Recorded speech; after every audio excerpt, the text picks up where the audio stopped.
Perkembangan teknologi informasi dan komunikasi. TIK adalah istilah yang digunakan untuk menggambarkan berbagai teknologi yang digunakan untuk memproses, mengambil, menyimpan informasi dalam bentuk digital yang telah mempengaruhi manusia dalam berkomunikasi, bekerja, dan hidup. Pada zaman dahulu, manusia purba menyampaikan informasi melalui lukisan pada dinding-dinding goa. Namun, sekarang arus informasi dapat diakses dengan mudah melalui internet.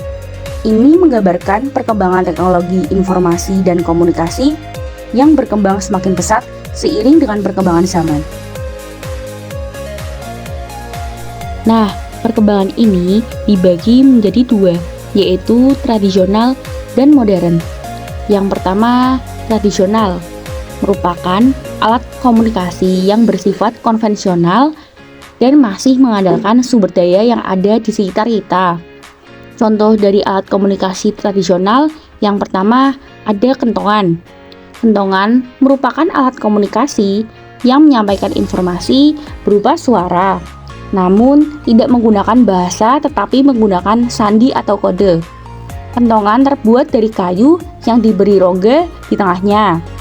Selanjutnya adalah beduk. Beduk merupakan alat yang dibuat dari batang kayu yang lebar dengan lubang di tengahnya, lalu ditutupi dengan kulit hewan.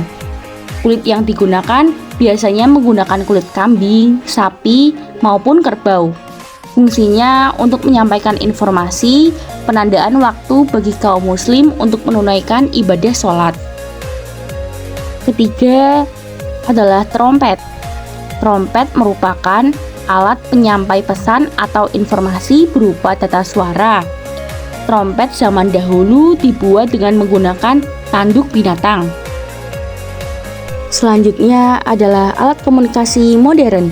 Apabila alat komunikasi tradisional memiliki hambatan keterbatasan jarak, alat komunikasi modern hampir tidak mengalami persebaran informasi jarak jauh. Contoh alat komunikasi modern diantaranya adalah telepon. Telepon merupakan alat komunikasi lisan atau suara yang dikirimkan melalui gelombang elektromagnetik melalui media kabel yang teraliri listrik. Penemu telepon ialah Alexander Graham Bell pada tahun 1876. Kedua, ada handphone. Handphone ditemukan pada tahun 1983 oleh Martin Cooper. Keistimewaan handphone adalah alat ini mengirimkan data tanpa media kabel. Dan yang terakhir adalah radio. Penemu radio adalah Guglielmo Marconi, ditemukan pada tahun 1898. Namun, tahun 1920 tercatat sebagai titik balik sejarah radio, karena radio mulai menjadi bagian terpenting dalam kehidupan manusia. Radio juga berperan saat Perang Dunia I dan Perang Dunia II sebagai alat komunikasi dan persebaran informasi. Perkembangan teknologi informasi dan komunikasi juga memiliki dampak positif dan negatif. Pertama, dampak positif. A. Bidang transportasi. Teknologi komunikasi dan informasi membawa pengaruh positif bagi perkembangan transportasi yang memudahkan manusia dalam kehidupan sehari-hari. Contohnya, munculnya aplikasi-aplikasi pada bidang ini yang mempermudah penggunanya seperti KAI Akses. B. Bidang bisnis. Teknologi informasi dan komunikasi juga membawa pengaruh positif bagi bidang bisnis, seperti munculnya berbagai marketplace online yang sangat mudah diakses seperti Shopee, Lazada, dan lain-lain. C. Bidang perbankan. Teknologi informasi dan komunikasi membawa pengaruh positif bagi bidang perbankan, seperti munculnya berbagai fitur internet banking. Kini, nasabah dengan mudah melakukan berbagai transaksi lewat aplikasinya langsung. 2. Dampak negatif. A. Bully online. Pada zaman sekarang, bully tak hanya dilakukan secara langsung, akan tetapi dilakukan melalui media elektronik seperti handphone. Contohnya saja, bully melalui media sosial seperti WhatsApp, Instagram, ataupun media sosial lainnya. B. Mencontek pada saat ujian. Pada zaman sekarang, siswa diperbolehkan membawa gadget yang seharusnya digunakan untuk mencari materi, tetapi disalahgunakan untuk mencontek saat ujian. C. Kecanduan game online.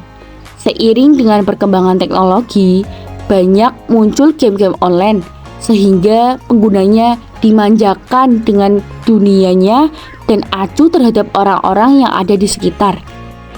D. Aktif di dunia maya tetapi antisosial di dunia nyata. Seseorang yang sudah terpengaruh atau kecanduan oleh media sosial akan merasa dirinya lebih nyaman berada di media sosial tersebut sampai melupakan kehidupannya sebagai makhluk sosial. Ini mengakibatkan orang tersebut kesulitan untuk bersosialisasi dengan lingkungan sekitar atau introvert. Berikut cara penyelesaiannya. A. Bully online. Bully online dapat diatasi dengan cara menindaklanjuti para pelaku bully dengan cara memberi peringatan. Apabila pelaku tidak jera, maka perlu dibawa ke jalur hukum. B. Mencontek pada saat ujian.